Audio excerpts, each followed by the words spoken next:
The Ramayana is just one of those stories. It's an epic in every sense of the word, filled with heroism, duty, and this massive battle between good and evil.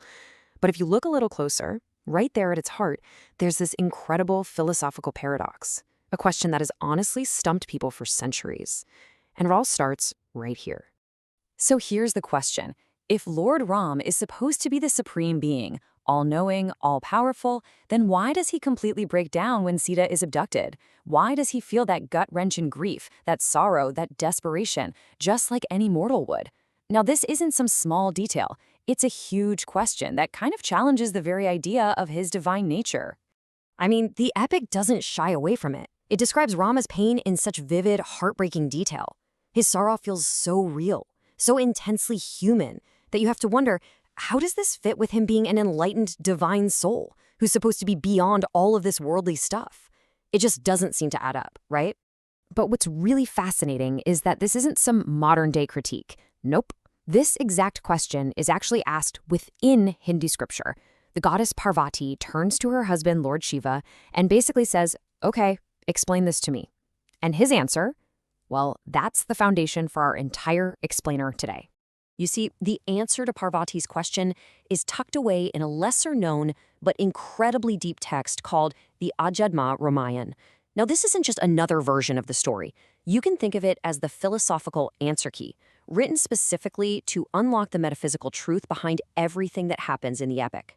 And that's the absolute game changer right there, the shift in focus. While the famous Valmiki Ramayan tells us what Ram did, the Adhyatma Ramayan is all about explaining who Ram truly is. It takes the story of a hero prince and transforms it into this profound teaching about the nature of reality itself. So, what's the first piece of this puzzle? Okay, so the first layer of the answer, as Lord Shiva explains it, brings up a really central concept in Hindu philosophy. And that concept is called Maya. Now, the easiest way to think about Maya is as a kind of divine magic. It's the cosmic power that creates this grand illusion that we call reality. It's the sacred cosmic play that makes the one formless universe appear to us as a world of different people, places, and things. So, according to Shiva's explanation, Ram's suffering wasn't actually real, not in the ultimate sense. It was a performance, a role he was playing within the divine drama that he himself created. He appeared to be suffering, not because he was lost or confused, but to fulfill the purpose of his life on Earth and to teach his followers a powerful lesson. Okay, so if Ram is the star actor in this divine play, you've got to ask, who's the director? And this brings us to the second and honestly even more surprising part of the answer, which completely reframes the entire story. To get this, we have to look at Sita in a whole new light. She's not just Ram's wife. In this teaching, she is the personification of Prakriti, the active, dynamic, creative energy of the entire universe. She is literally the force that makes everything happen.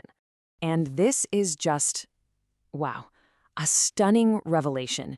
In the Adhyatma Ramayan, Sita herself explains that she is the one orchestrating all the events of the story.